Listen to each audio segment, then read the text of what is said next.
ചുരത്തിലെ ഇരുൾ ഭേദിച്ച് പുതിയ വണ്ടി മെല്ലെ മെല്ലെ വേഗമേറി. മറ്റേ വണ്ടി ബുക്കോവിനായിലേക്കും.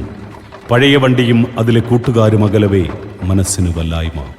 പെട്ടെന്ന് കുളിർകാറ്റ് വീശിയതും ഒരു പുതപ്പെടുത്തു തന്ന വണ്ടിക്കാരൻ പറഞ്ഞു, സാർ, ഫ്ലാസ്കിൽ ബ്രാൻഡി കരുതിയിട്ടുണ്ട്, തണുപ്പ് മാറ്റാം. സാറിന് ബുദ്ധിമുട്ടൊന്നും വരരുതെന്നാണ് ഏർപ്പാട്. ഒന്നും വേണ്ട, ഞാൻ പറഞ്ഞു. വണ്ടി കുതിക്കുകയാണ്. ആ കുതിപ്പൊരു സുഖം പകരവേ വണ്ടി വഴിതിരിഞ്ഞു. വഴിയിൽ കണ്ട ചിലതിനെക്കുറിച്ചൊക്കെ വണ്ടിക്കാരനോട് ചോദിക്കണമെന്നുണ്ടായിരുന്നു. ഒരു ഭയം. വേണ്ട. വെളിച്ചത്തിൽ കൈനീട്ടിപ്പിടിച്ച് മണി നോക്കി. പാതിരയോടടുക്കുന്നു. അന്ധവിശ്വാസങ്ങൾക്ക് കരുത്തു പകരുന്ന രാത്രി നേരം. എങ്ങോ ഒരു നായ്ക്കുരവ. അത് പാതിയെത്തവേ മറ്റൊരെണ്ണം ഒപ്പം ചേർന്നു. മൂങ്ങൽ സംഘത്തിന് എണ്ണം കൂടിക്കൂടി വന്നു. പിന്നെ അതൊരു കൂട്ടക്കുരവയും മൂങ്ങലും ഒക്കെ കൂടി കൂടുതൽ പേടിപ്പെടുത്തുന്ന വിധത്തിലായി. തുടർന്ന് അതിൻ്റെ പ്രതിദിനെയോ എന്ന് തോന്നും വിധം ദിക്കുകളിൽ നിന്ന് ദിക്കുകളിലേക്ക് ആ മൂങ്ങൽ പടർന്നു. ഭയന്നിട്ടെന്ന പോലെ കുതിരകൾക്കും മൂങ്ങൽ. വണ്ടിക്കാരൻ അവയോട് കിന്നാരം പറഞ്ഞ് പേടിമാറ്റാൻ ശ്രമിച്ചു. കുന്നിൻ ചരിവുകളിൽ പാതയോടടുത്തും മൂങ്ങൽ വന്നെത്തവേ അത് ചെന്നായ് സംഘത്തിൻ്റെതെന്ന് ബോധ്യപ്പെട്ടു. കുതിരകൾ വിരണ്ടു തുടങ്ങി. കച്ചേരി സംഘം വണ്ടിയെ വളഞ്ഞു. പിന്തുടരുമോ എന്ന് തോന്നി. ഇറങ്ങി ഓടിയാലോ? ആ അവസ്ഥ അതിജീവിക്കാൻ വണ്ടിക്കാരൻ നന്നേ പരിശ്രമിച്ചു കൊണ്ടിരുന്നു.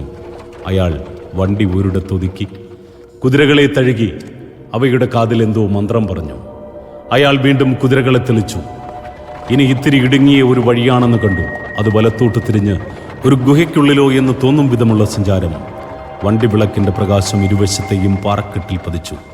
ഒരു കാറ്റിൻ്റെ കുതിച്ചുവരവ്. വൃക്ഷശിഖരങ്ങൾ തമ്മിൽ പുണരുന്നതിൻ്റെ കോലാഹലം. മരവിപ്പിക്കുന്ന തണുപ്പും മഞ്ഞുവീഴലും. എങ്ങോ ആ മൂങ്ങൽ തുടരുന്നു.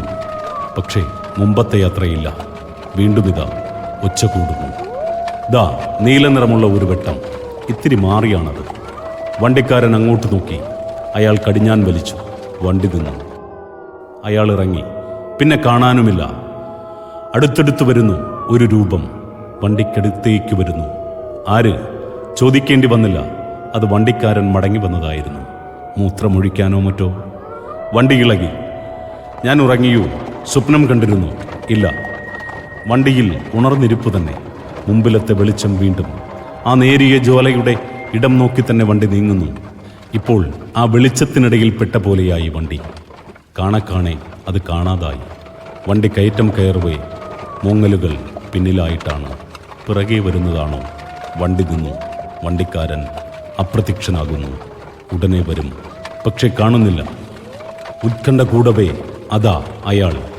കുതിരകളുടെ വിരലൽ കൂടി. എന്താകും? മൂങ്ങലുകൾ പെട്ടെന്ന് നിലച്ചു. കരിമേഘങ്ങൾക്കിടയിൽ പെട്ടുപോയ ചന്ദ്രൻ പെട്ടെന്ന് പുറത്തു വന്നതാകാം കാരണം. നിലാവെട്ടത്തിൽ ആ കാഴ്ച കണ്ട് ഭയന്നു. പാറക്കെട്ടുകൾക്ക് മീതെ ചെന്നായ് സംഘം തേറ്റപ്പല്ലും ചുവന്ന നാവും നീട്ടി ശബ്ദമടക്കി നിൽക്കുന്നു. അങ്ങനെയുള്ളൊരു കാഴ്ചയ്ക്ക് മുൻപിൽ എങ്ങനെ പറയേണ്ടു എൻ്റെ മീന? മൂങ്ങലുകൾ. ഇപ്പോൾ നിലാവ് നോക്കിയുള്ള ഗീതം. കുതിരകൾക്ക് വീണ്ടും വിരളി. അവ കാലുകൾ പിറകോട്ട് വയ്ക്കാൻ ശ്രമിച്ചു. അവയുടെ കണ്ണുകളിൽ ഭയപ്പാട്. ഞാൻ വണ്ടിയിൽ ഊക്കിന് തല്ലി ശബ്ദമുണ്ടാക്കി. വണ്ടിക്കാരൻ്റെ ശ്രദ്ധയാകർഷിക്കവേ എൻ്റെ ഭീതി ബോധ്യപ്പെട്ട് അയാൾ പെട്ടെന്നിറങ്ങി. ഒരലറൽ. അത്ഭുതം! ചെന്നായിക്കൂട്ടം നിഷ്ക്രമിച്ചു. നിലാവ് മങ്ങി ഇരുട്ടു വന്നു.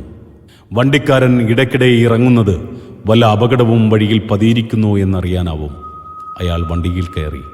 ഇരുണ്ട വഴിയിലൂടെ വണ്ടി കയറ്റം കയറി. പിന്നെ ഒരിറക്കം. വീണ്ടും കയറ്റം. ദാ പഴയ കൊട്ടാരത്തിൻ്റെ ദൃശ്യം. വണ്ടി മുറ്റം കടന്നു ചെന്ന് നിന്നു. കടിഞ്ഞാൺ മുറുകി. വണ്ടി നിന്നു.